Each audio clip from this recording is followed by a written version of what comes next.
पहाड़ टीवी और मैं हूं आपके साथ स्मिता पटवार। चलिए रुक करेंगे उत्तराखंड की तमाम बड़ी खबरों का, लेकिन उससे पहले एक नजर आज की हेडलाइंस पर।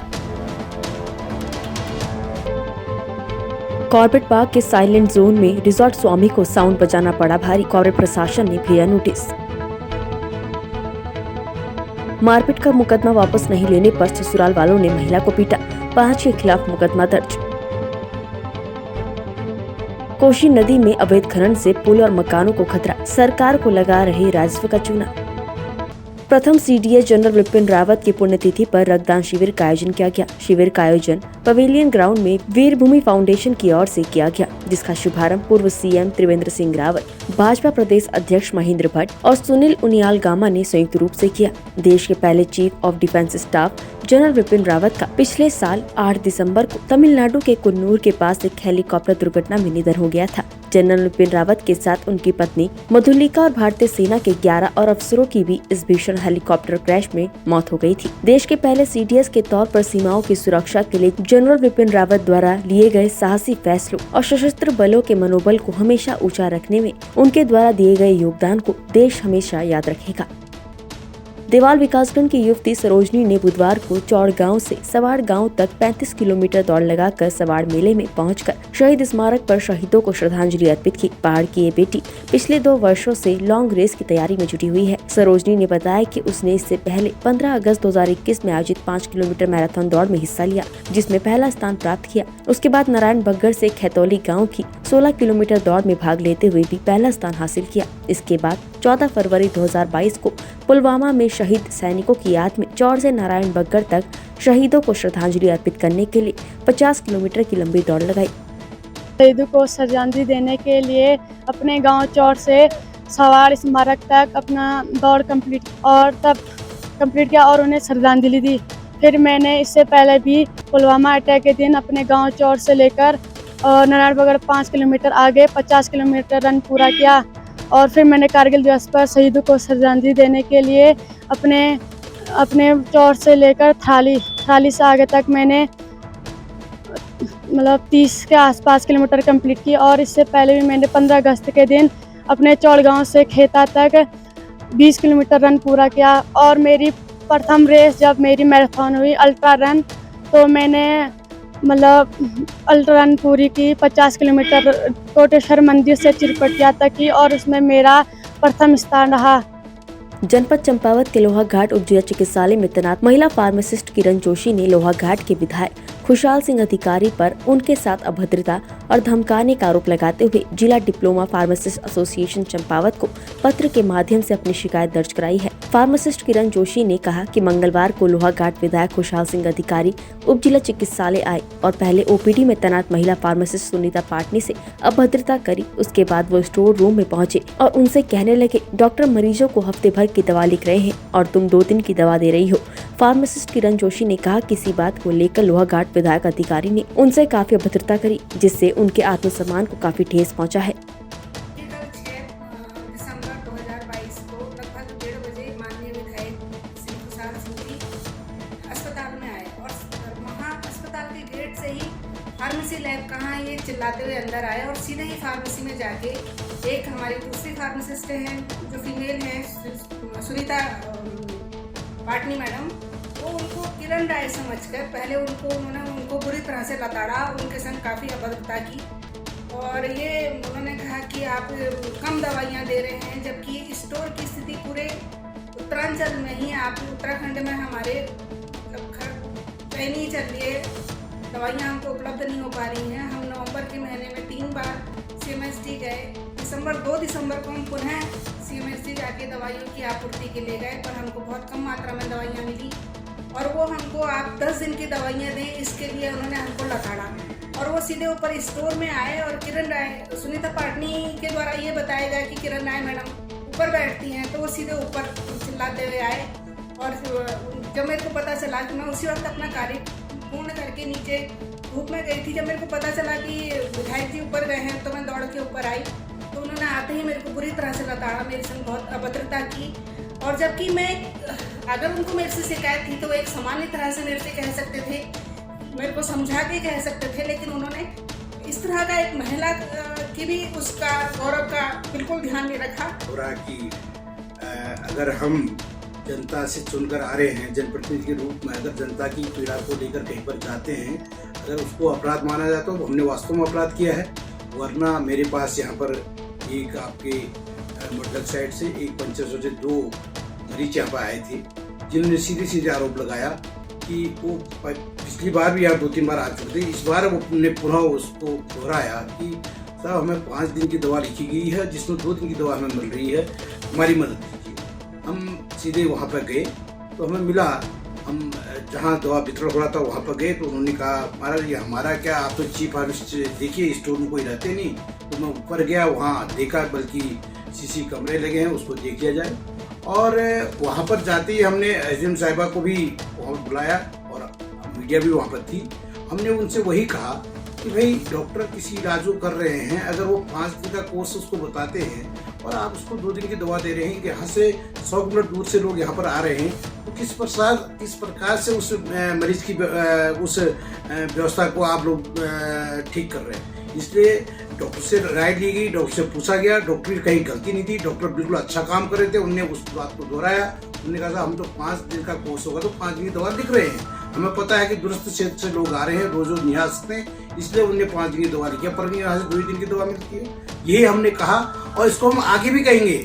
रामनगर तराई पश्चिमी वन प्रभाग के अंतर्गत ग्राम शक्तिनगर पुछड़ी क्षेत्र में स्थित कोशी नदी से लंबे समय से घोड़ों के माध्यम से किए जा रहे अवैध खनन से जहां एक और सरकार को हर रोज लाखों रुपए के राजस्व का नुकसान हो रहा है, तो वहीं करोड़ों की लागत से बने हल्द्वानी बाईपास पुल के अलावा नदी किनारे बने कई मकान भी खतरे की जद में आ चुके हैं। आपको बता दें कि अवैध खनन में महिलाएं और मासूम बच्चे भी लगे हुए हैं। क्षेत्र में रहने वाले लोगों ने वन विभाग के कर्मचारियों पर अवैध खनन में संलिप्तता का आरोप लगाते हुए कहा कि कई बार शिकायत करने के बाद भी अवैध खनन को रोकने के लिए कोई कार्रवाई नहीं की जाती। मेरा नाम जमील अहमद। असर इस बात का बना हुआ है कि जब यहाँ पे बाढ़ आती है तो काफ़ी पानी ऊपर चढ़ जाता है और हम लोगों को खतरा रहता है घर के अंदर पानी जब आता है तो, और वैसे भी गहरे गहरे गड्ढे हो रहे हैं, पुल को भी खतरा है, बहुत सारी बातें हैं। मतलब सर यहाँ पे आते हैं बहुत सारे लोग, देखा चले गए, बस इतना ही होता है, भाई कुछ नहीं, रुकते ही नहीं है। कभी 10 दिन के लिए 5 दिन रुका, फिर बंद हो गया। 2010 में तत्कालीन मुख्यमंत्री जो हमारे भुवन चंद खंडूरी जी थे, उन्होंने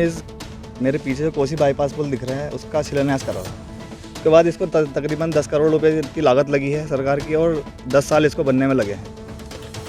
तो अब यहाँ पर जो है ये घोड़ों से और इन्होंने अवैध खनन कर रहे हैं, लोग गड्ढे कर रहे हैं बड़े बड़े, इससे जो है ये पुल को भी नुकसान हो रहा है और हमारी कॉलोनी को भी नुकसान हो रहा है। हमारे यहाँ के जो ग्राम प्रधान हैं हज्जन नरगिस, उनके हस्बैंड हैं शकील अहमद जी, काफ़ी सरकार में सुविधाएं लेकर के आ रहे हैं, हमारे लिए सौगात सरकार की ला रहे हैं, कई लाखों रुपए इसमें, जिसमें और मैं खड़ा हूँ, कई लाखों रुपए की सौगात वो उन्होंने कॉलोनी के लिए लगाई है।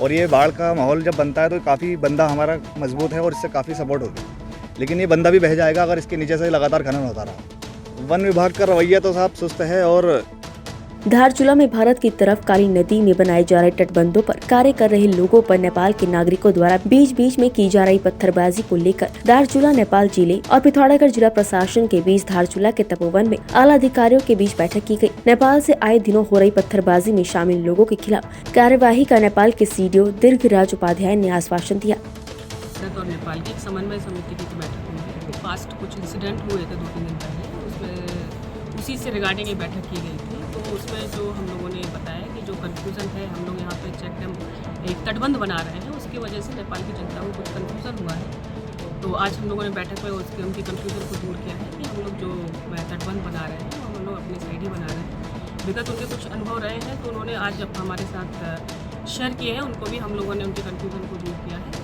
और साथ ही साथ इस सहमति पे भी बने हैं कि हम अपनी तरफ से ये मलबा हटाएंगे और इसके बाद 10 दिन के बाद हम दोबारा से बैठक करेंगे और उसमें हमारा जो तटबंध बन रहा है उसको हम आगे ले जाएंगे। तो उससे पहले हम उनकी कुछ ऑब्जेक्शन थे वो हम 10 दिन के अंतर्गत दूर कर लेंगे और इसके बाद हम अपने तटबंध को आगे ले जाएंगे। एक जॉइंट टीम भी बनाई जाएगी जो हमारे देश के इंजीनियर की भी रहेगी और उनके यहाँ के भी इंजीनियर्स की रहेगी। वो मौके पर जाकर निरीक्षण करेंगे। मसूरी में प्रदेश कांग्रेस अध्यक्ष करण मेहरा ने प्रदेश में बिगड़ती कानून व्यवस्था के लिए डीजीपी को दोषी मानते हुए उनसे इस्तीफे की मांग की है।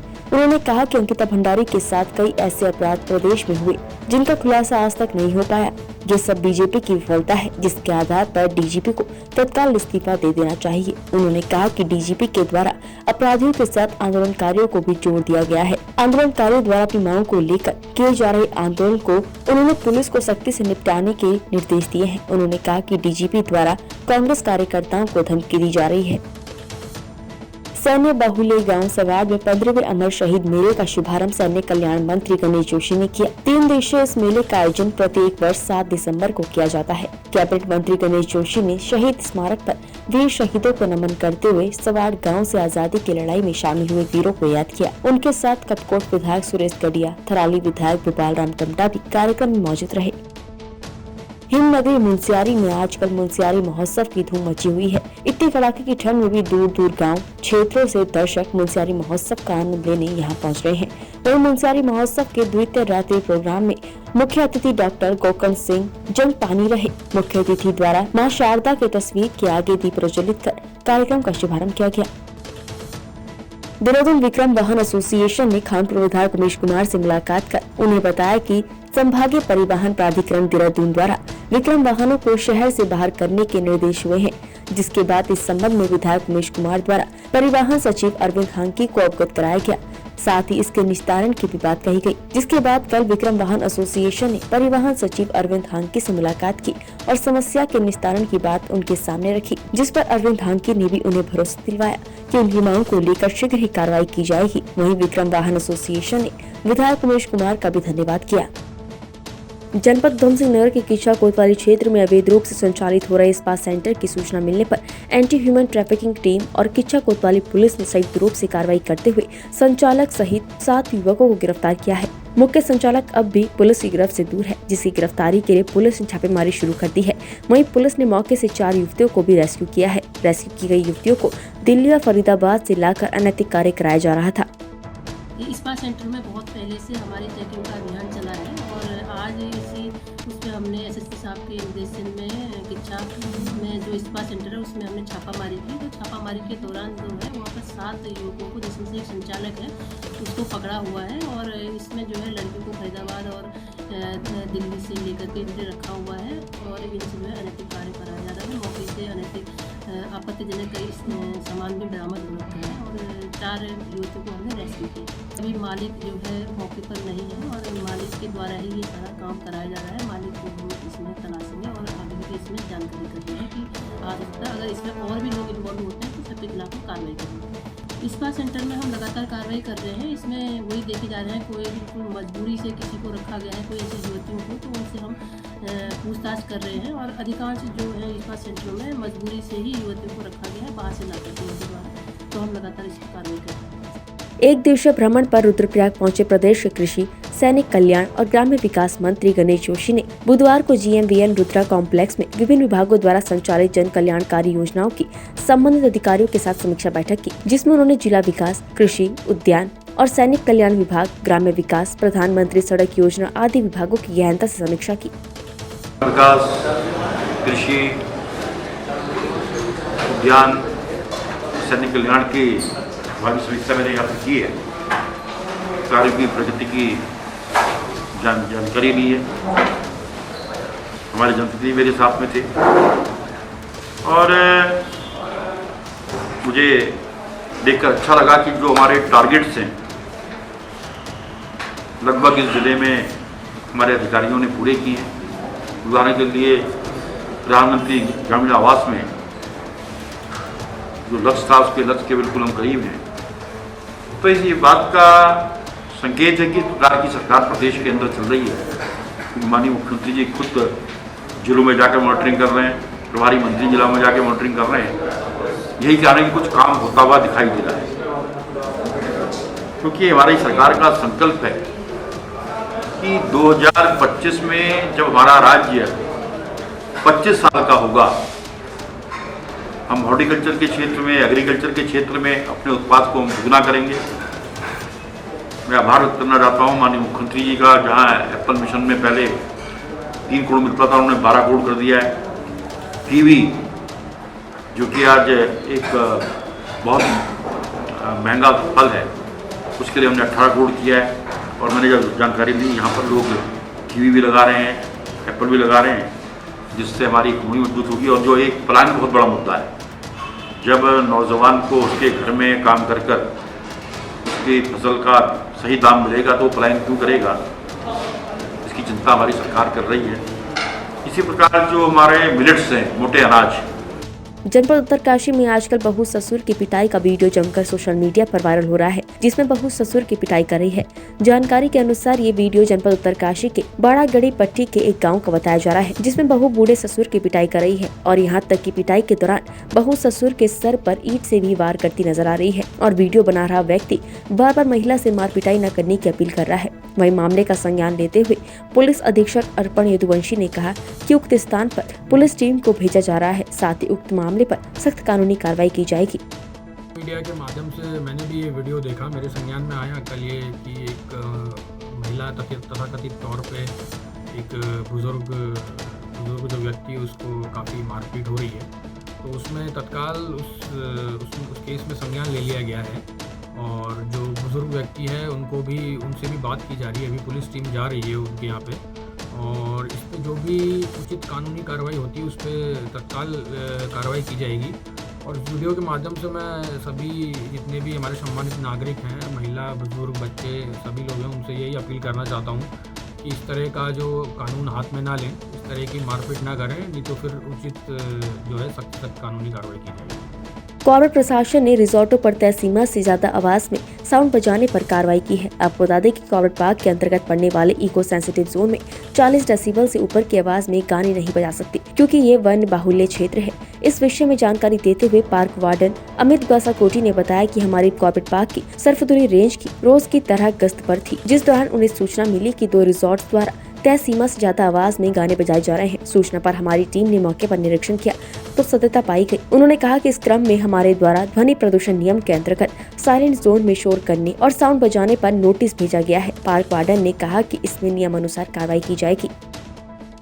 हाँ जी, हमारी जो सरदुरी रेंज की टीम है उसके द्वारा रात्रि में जब गश्त की जा रही थी तो पाया गया कि 2 रिजॉर्ट्स हैं ढिकली क्षेत्र के, उसमें जो तय सीमा है उससे ज़्यादा साउंड उनके द्वारा बजाई जा रही थी। इसी क्रम में हमारी टीम के द्वारा वहाँ पर निरीक्षण किया गया, वास्तव में मौके पर ही सत्यता पाई गई। तो इस क्रम में दोनों रिजॉर्ट्स को नोटिस जारी किए गए हैं और नियमानुसार उसमें अग्रेतर कार्रवाई की जाएगी। विकासखंड मुंशियारी के सेरा पशु अस्पताल ग्राम पंचायत के जन मिलन केंद्र की हालत जर्जर हो गई है। सेरा पशु अस्पताल के पास खुद की भूमि होने के बाद भी 2016 से भवन नहीं बन पाया है। 2018 में स्थायी डॉक्टर स्वाति अग्रवाल की नियुक्ति होने के बाद भी अभी तक उन्होंने पदभार नहीं लिया है। सीमांत की जनता के साथ खिलवाड़ हो रहा है। यदि जल्दी पशु अस्पताल की भवन और स्थायी डॉक्टर नहीं आते हैं तो ग्रामवासी आंदोलन करने के लिए मजबूर होंगे। पशु अस्पताल सेरा की स्थापना 2016 में हुई है। 2016 से लेके अभी तक इनकी स्वयं की भूमि होने के बाद भी यहाँ पे जो बिल्डिंग है इनकी स्वयं की, वो बिल्डिंग की स्थापना नहीं हो पा रही है। 2018 में यहाँ पे एक स्थायी डॉक्टर की नियुक्ति हो चुकी थी, डॉक्टर स्वाति अग्रवाल करके, और अभी तक भी वो अपने पदभार उन्होंने ग्रहण नहीं किया है। हमारा निवेदन है कि जल्दी से जल्दी यहाँ पर एक पशु अस्पताल का स्वयं का बिल्डिंग बने और यहाँ पे जो डॉक्टर की नियुक्ति है वो डॉक्टर भी अपने जो है काम पे आए और जिससे हमारे इस पूरे एरिया में पशु अस्पताल का फ़ायदा पहुँच सके। अगर जल्दी से जल्दी यहाँ पे डॉक्टर की नियुक्ति नहीं हुई और सरकार द्वारा यदि बिल्डिंग बनाने के उसमें कोई कार्य नहीं किया गया तो हम पूरे क्षेत्रवासी जो है यहाँ पे धरना प्रदर्शन करेंगे। इसकी जिम्मेदारी स्वयं शासन प्रशासन की होगी। धन्यवाद। टिहरी जिले के घनसाली विधानसभा के बालगंगा रेंज के मैकोट गांव में बीते सप्ताह मासूम को निवाला बनाने वाले गुलदार को वन विभाग के शूटर गंभीर सिंह भंडारी और जॉय हुकिल ने रात के करीब शूट कर आदमखोर से ग्रामीणों को निजात दिलाई है, जिससे ग्रामीणों ने शिकारी टीम का स्वागत किया। तारीख पिछले महीने मैं ग्राम मैकोट के 12 वर्षीय बालक को गुलदार द्वारा निवाला बना लिया गया था। उसके पश्चात chief wild life warden sir की अनुमति से उस गुलदार को घोषित किया गया, नरबच्ची घोषित किया गया है। उसके पश्चात यहाँ पर शिकारी श्री गंभीर सिंह जी एवं श्री जॉय हुकिल जी को तैनात कर दिया गया था, साथ ही में पिंजरा भी लगा दिया गया था। तो विगत कुछ दिनों से गुलदार पिंजरे के पास तो जा रहा था, तो पिंजरा लेकिन पिंजरे के अंदर नहीं जा रहा था।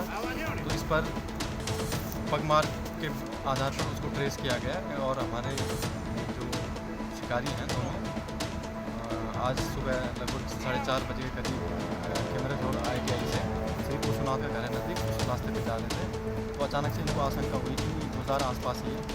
तो एक बार गुलदार ने इनसे हमला करने की कोशिश की, उसके पश्चात ये आगे चले गए, लेकिन पुनः जब गुलदार आया तो इनके द्वारा तत्काल गुलदार को वहीं पर शूट कर दिया गया और गुलदार वहीं पर मृत्यु हो गया। वहाँ पर उस घटनास्थल पर हम 28 तारीख को पहुँचे हैं और 29 तारीख को हमको आदेश प्राप्त हो गया था, वाइल्ड लाइफ का आदेश प्राप्त हो गया, वन विभाग का आदेश प्राप्त हो गया था। हमको ये आदेश हुआ था कि पहले तो इसको पिंजरे में कैद किया जाए, अगर पिंजरे में कैद नहीं हो पाता है तो इसको ट्रैंक्विलाइजर गन से बेहोश किया जाए। अगर ट्रैंक्विलाइजर गन से और पिंजरे में के अलावा भी बाहर और आउट जाता है तो इसको शूट करने को हमको आदेश मिले हैं। 29 तारीख से हमने इसका पीछा करना शुरू कर दिया था और लगातार 11 दिन तक ये हमारे साथ आँख में चोरी करता रहा, हमको ठगाता रहा, हमको बनाता रहा और अपने आप को सुरक्षित स्थान पर ले जाता रहा। उसके बाद हम इसका पीछा करते जो है हमको आज सवेरे ठीक 4:45 बजे कि हम सर्च पे थे, सर्च पे होते हुए झाड़ियों के बीच में IT वहाँ पे जहाँ पे महिला को इसने पहले 6 महीने पहले घायल किया था, उसके घर में हम सर्च कर रहे थे, तो मतलब सर्च कर रहे थे। सर्च करते हुए मेरे पीछे से एकदम आ धमका और मेरे पर अटैक करने की कोशिश की। मैंने पीछे मुड़ के देखा, जब तो मैंने पीछे मुड़ के देखा ये झाड़ियों के अंदर गायब हो चुका था। फिर आगे बढ़े, उस महिला के घर की तरफ बढ़े तो ये फिर इसके आंखें हमको दिखाई दी।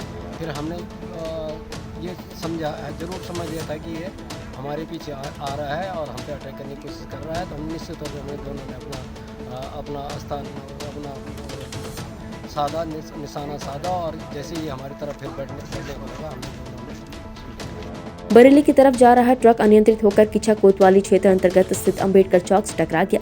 टक्कर इतनी जोरदार थी कि देखते ही देखते ट्रक आग की चपेट में आ गया और धू धू करके जलने लगा। ट्रक को जलता देख राहगीरों ने मामले की जानकारी किच्छा पुलिस और फायर ब्रिगेड को दी। घटना की जानकारी मिलने के बाद फायर ब्रिगेड की किच्छा यूनिट ने मौके पर पहुंचकर कड़ी मेहनत के बाद आग पर काबू पा लिया। कॉर्बेट टाइगर रिजर्व में नव वर्ष और 31 के जश्न के दौरान शिकारी और कई कुख्यात गिरोहों के अति संवेदनशील दक्षिणी क्षेत्र और अन्य क्षेत्र से घुसने की आशंका जाता रहती है। ऐसे में कॉर्बेट प्रशासन ने रेड अलर्ट जारी कर दिया है। उनके साथ ही वन कर्मियों की छुट्टियां भी रद्द कर दी हैं।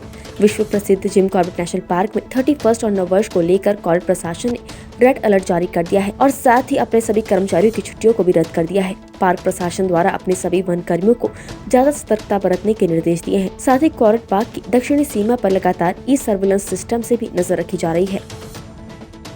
उत्तराखंड की तमाम बड़ी खबरों में फिलहाल इतना ही। बाकी खबरों के लिए देखते रहिए पहाड़ टीवी। नमस्कार।